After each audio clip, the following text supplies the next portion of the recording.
Now look at Part 1. Part 1. First, you have some time to look at questions 1 to 5.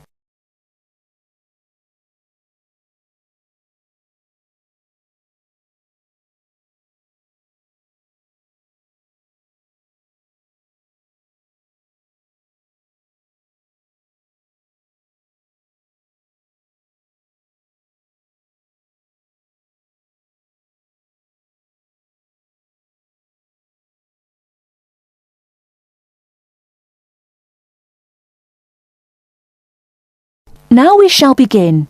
You should answer the questions as you listen, because you will not hear the recording a second time. Listen carefully and answer questions 1 to 5. Kingsbury College, can I help you? Oh, hello. I'm ringing to find out about one of your courses. Yes. Is that a daytime or an evening course? Evening. Right. I'll just get a few details from you, if I may. Fine. Could I have your full name, first of all?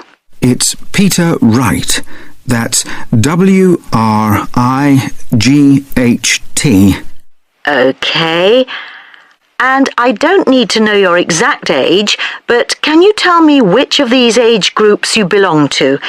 18 to 25, 26 to 35, 36 to 45, or over 45? 18 to 25. Fine. And do you have a job, or are you a full-time student? I'm an accountant. I just do courses in my spare time for interest. OK. Right. And your address, Mr. Wright? It's 11 Forest Road. F-O-R-E-S-T? Yes. Is that in Kingsbury? Yes, it is. I'm just down the road here. And do you have a phone number? It's 992-471. That's my home number. I haven't got a work number. That's fine. We probably won't need it. Before you hear the rest of the conversation, you have some time to look at questions 6 to 10.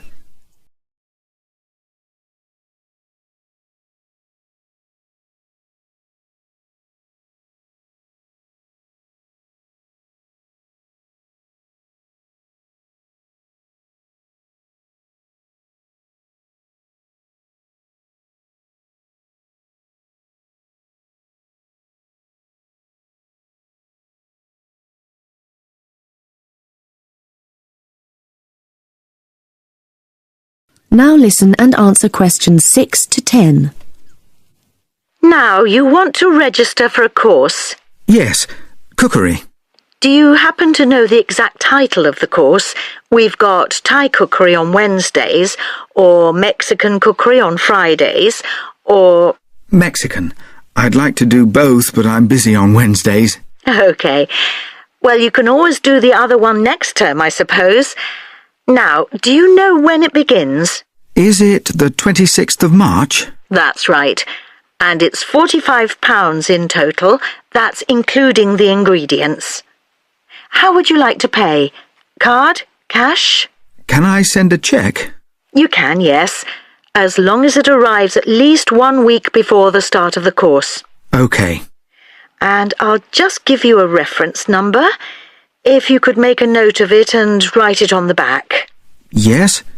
It's CZ943. Yes, got that. Good. Well, there's just one last question. Do you have any special requirements that I should make a note of? Yes, there is one thing. I use a wheelchair. Right, so you need to have access for that. OK. Don't worry, your room is on the ground floor and I'll make sure there are no steps involved. We can always put a ramp in. Thanks. So, we look forward to seeing you on the 26th of March. That is the end of Part 1. You now have half a minute to check your answers.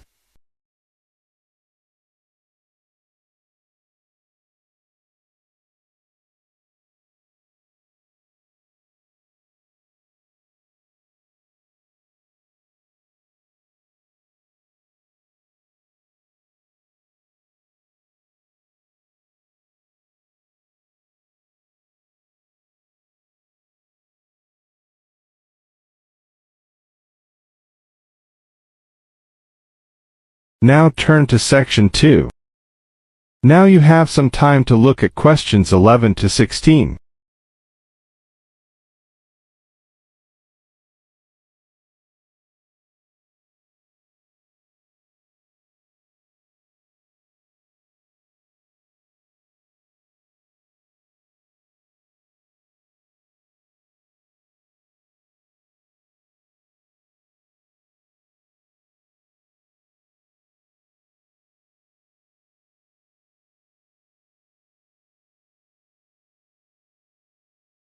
Now, listen carefully and answer questions 11 to 16.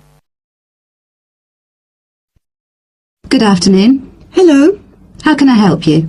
I'd like to make a transfer, please. You want to transfer some money? That's fine. Let me just bring up some details. Right, here we are. Can you tell me your name, please? It's Alice Deltour. Okay, and your date of birth? 20th of February 1982. Right, and for security, can I have the first letter of your password? It's B. And the fifth letter? That's F. Fine. Now, where do you want to make the transfer to and from? I'd like to send money from my current account abroad. Which country are you sending it to? To China. My boyfriend is on holiday there, and he's run out of money. Oh dear. China, okay. Now, there are several ways to do this. We can do it by credit card, by electronic transfer, by cheque or by banker's draft. I'm not sure. What's the best way? Well, that all depends. The simplest way is by cheque, really. I just write the cheque and send it. Yes, but it can be very slow and take a long time for the money to clear. Between 3 to 4 weeks. How soon do you need the money to get there? I'd like it to get there in the next couple of weeks.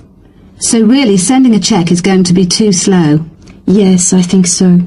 Let's look at electronic transfer then. This usually takes between 2 and 5 working days. That's 2 to 5 days. Working or business days. If you send it on Friday, it will get there the following Friday at the latest. I see. That's much better. Yes, but we do charge a fee for this.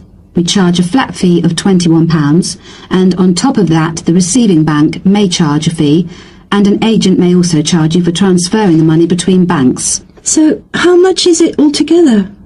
We can't give you an exact amount. You need to check it with the receiving bank and any agents that they use. I see. Also, you can send it in sterling or dollars from here, but there will be an additional fee depending on the exchange rate when you convert it into renminbi. So there will be another charge too? I'm afraid so. Does it make any difference if I send it in dollars or sterling? It could make a difference according to which currency has the best exchange rate. The other difference is this. If you send dollars, the amount goes through the US clearing system. We send the money to our branch in London. They then send it to our branch in New York, and the New York branch sends it to the bank in China. It goes all around the world then. Before you hear the rest of the talk, you have some time to look at questions 17 to 20.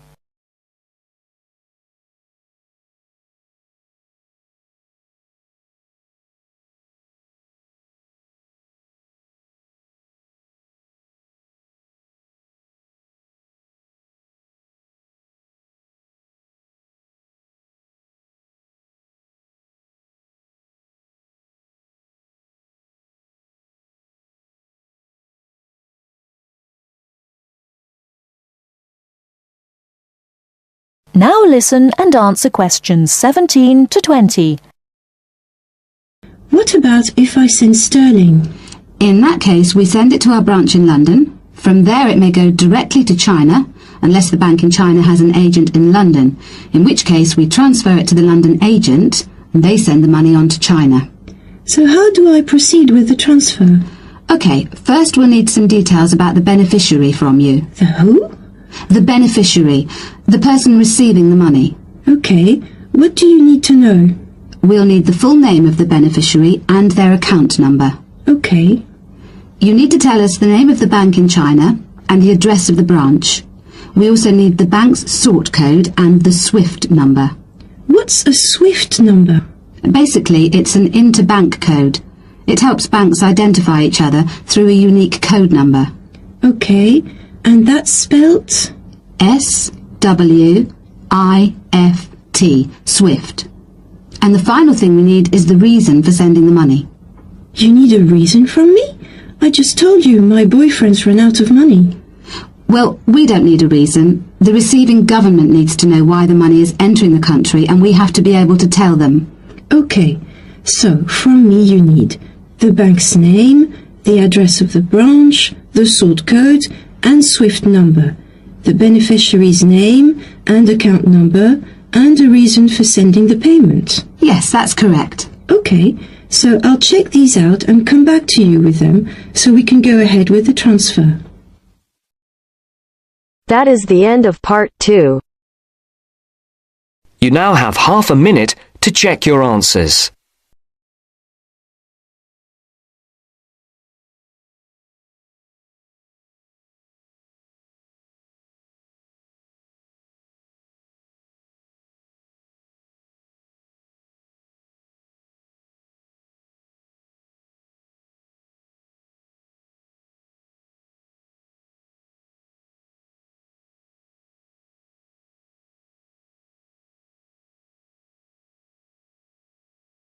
Now turns to part 3.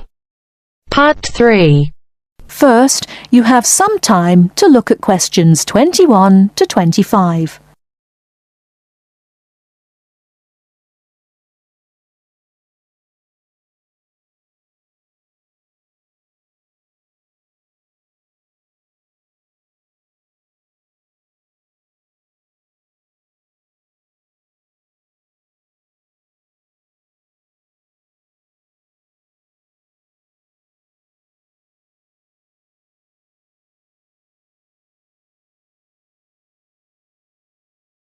Now listen carefully and answer questions 21 to 25.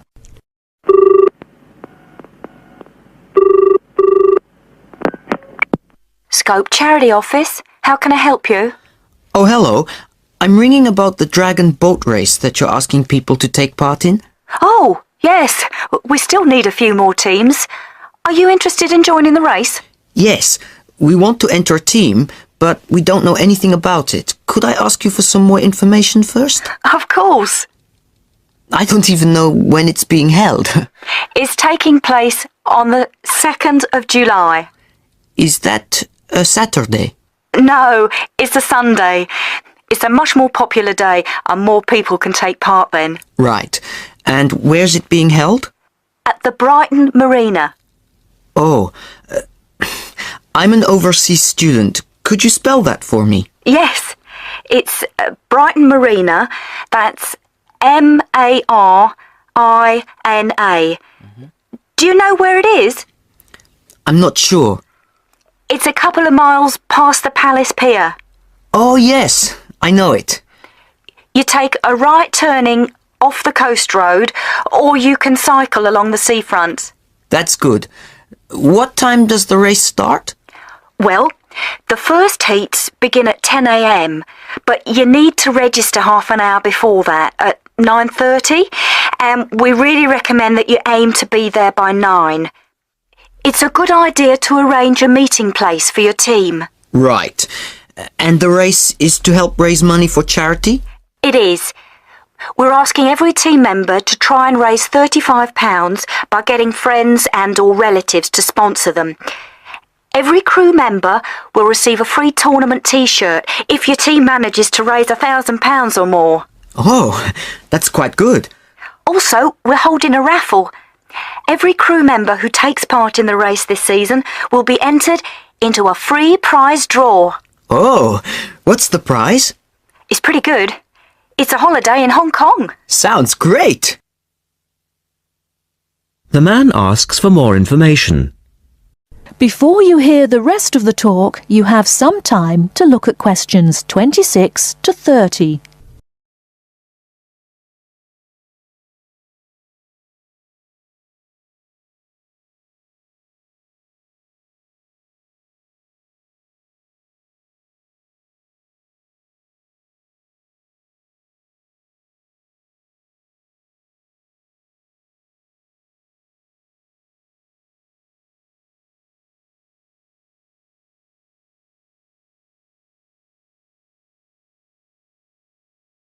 Now listen and answer questions 26 to 30.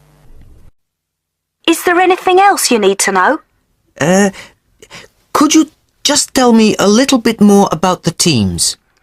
Well, you need to have a crew of 20 people for your dragon boat, and you then need to agree on who's going to be the team captain.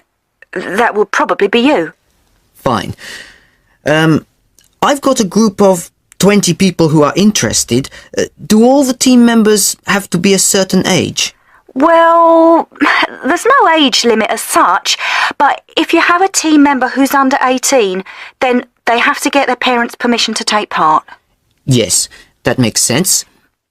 It isn't dangerous, but we do have boats that turn over in the water, and for that reason we need to insist that everyone wears a life jacket as well. And you can hire life jackets from us when your team arrives. What do you advise people to wear? Well, most people wear a t-shirt, shorts and trainers. I certainly wouldn't recommend that you wear jeans or boots. In fact, it's a very good idea to bring some spare clothes. Okay. It can get quite cold and wet if the weather's bad, and there's quite a bit of hanging around, especially if you qualify for the semi-finals or the final. I see what you mean. Have you got a name for your team? Oh, not yet, no.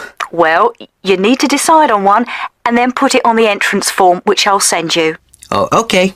So, if you'd like to give me your address, I'll be happy to send details first class. That is the end of part 3. You now have half a minute to check your answers.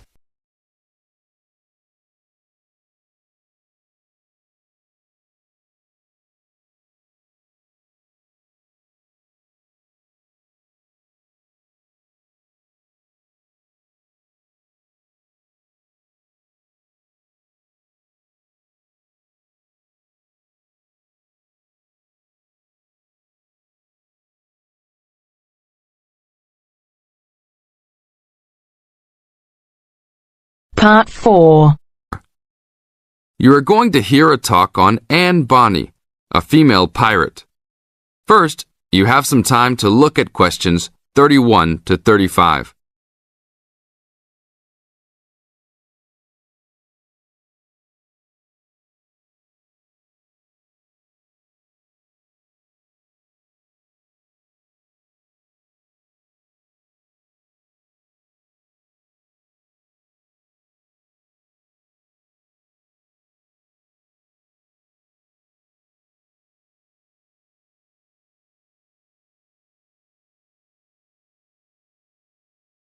Now listen to the tape and answer the questions 31 to 35.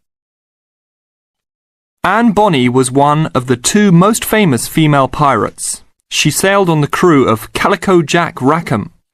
Anne was romantically involved with Calico Jack, but she could be counted as none the less as fearless as any other pirate.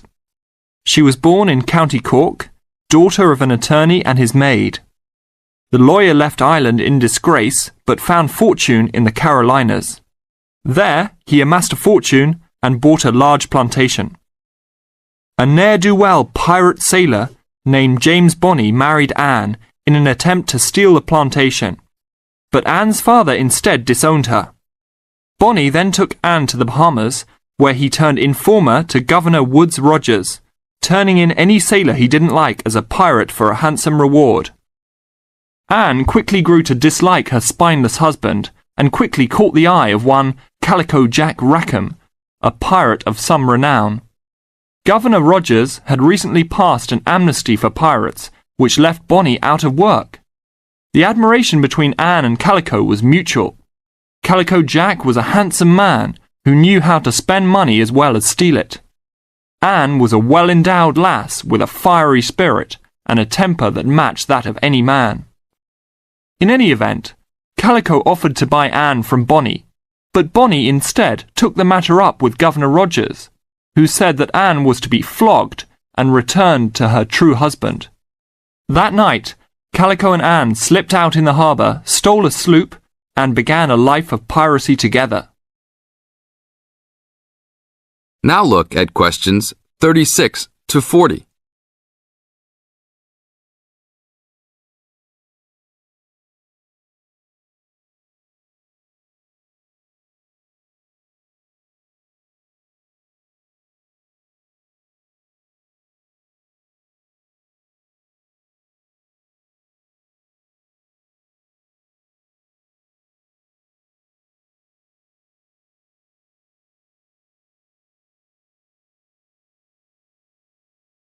Listen carefully and answer questions 36 to 40. Anne fought in men's clothing, was an expert with pistol and cutlass, and considered as dangerous as any male pirate. She was fearless in battle, and often was a member of any boarding party. In October of 1720, retribution was close at hand. The governor of Jamaica, hearing of Calico's presence, sent an armed sloop to intervene and capture the captain and crew. Calico's ship, Revenge, was caught by surprise, and much to Anne's dismay, the pirates fought like cowards and were taken far too easily. Anne and Mary Read were also captured, but, upon capture, confessed their sex and pleaded to be tried separately after they gave birth. Both women were pregnant at the time. Both received separate trials from the men, but were still sentenced to hang. Mary Read escaped the hangman by dying from fever while in jail. Anne, however, received several stays of execution before mysteriously vanishing from official records. It is believed that her father, who had contacts in the island, forgave his daughter for her acts and ransomed her back to the Carolinas, where she assumed a new name and a new life. That is the end of part 4. You now have half a minute to check your answers.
Give it to me.